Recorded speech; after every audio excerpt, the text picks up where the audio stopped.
જોવા મળી શકે.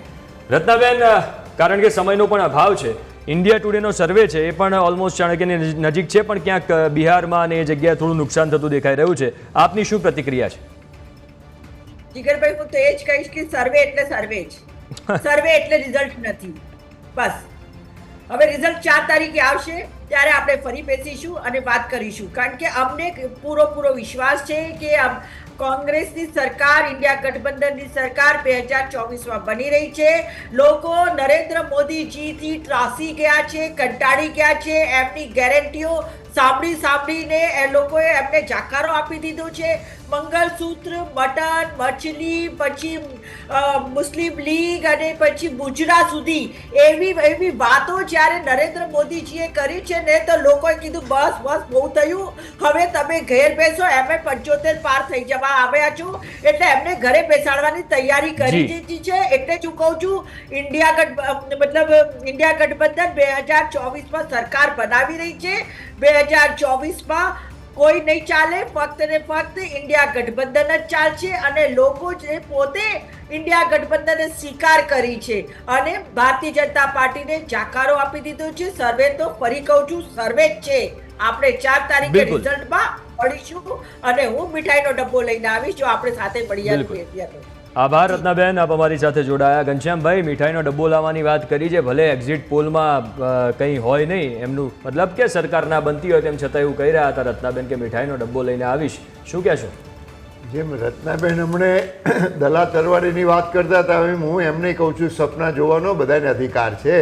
એમ રત્નાબેન પણ સપનાઓ જોવે, વર્ષોથી જોતા હતા એવી રીતે હજુ જોયા કરે. બિલકુલ. જીગરભાઈ, આજે આંકડાઓ આવી રહ્યા છે, ઓન એન એવરેજ 369, જેમ આપણે જોયું કે ભારતીય જનતા પાર્ટીને એનડીએને સરકાર બની રહી છે. હું તમારી જોડે ઓલ ઓવર એક ચિતાર શોર્ટમાં જાણવા માંગુ છું કે જ્યારે 4 જૂને રિઝલ્ટ આવશે ત્યારે પરિસ્થિતિઓ કેવી સર્જાઈ શકે છે અને ક્યાં બીજેપીને ફાયદો થઈ શકે છે, એનડીએને ફાયદો થઈ શકે છે, ક્યાં નુકસાન થઈ શકે છે, અને વાઇસ વર્સા ઇન્ડી ગઠબંધનને ક્યાં ફાયદો થઈ શકે છે અને ક્યાં નુકસાન થઈ શકે છે. શોર્ટમાં ઓલ ઓવર એક ચિતાર. ચોક્કસ આખું જો ચિતારની વાત કરીએ, જે એવરેજ બતાવી રહ્યા છે બધા જ એક્ઝિટ પોલ 369, 369 આસપાસ, કદાચ એનાથી મેં જેમ કહ્યું એવું છે કે 10 થી 12, 15 બેઠકો પ્લસ માઇનસમાં આવી શકે છે. પણ એમાં ઓવરઓલ જો જોવા જઈએ, જ્યાં સુધી ઉત્તર ભારતની વાત છે ત્યાં ક્યાંક ને ક્યાંક ઇન્ડી ગઠબંધનને ફાયદો છે અને ભારતીય જનતા પાર્ટી અથવા એનડીએને અમુક સીટોનું ચોક્કસ નુકસાન થશે. ચાહે યુપી હોય, બિહાર હોય, બિહારમાં થોડું કદાચ વધારે નુકસાન થઈ શકે, મહારાષ્ટ્રમાં પણ ક્યાંક ને ક્યાંક ડેન્ટ વાગી શકે, રાજસ્થાન છે, અને ગુજરાતમાં પણ થોડું ઘણું, એમપીમાં થોડું ઘણું. અને એની બિલકુલ ઉલટ જો જોવા જઈએ દક્ષિણ ભારતમાં, નોર્થ ઇસ્ટના રાજ્યોમાં, નોર્થ ઇસ્ટમાં ટોટલ લગભગ 21 સીટો છે. 21માંથી અત્યારે 14 સીટો તો સ્વાભાવિક છે કે જે અસમના મુખ્યમંત્રી છે ક્લેમ કરી રહ્યા છે કે એટલી તો અમે જીતી જ જઈશું.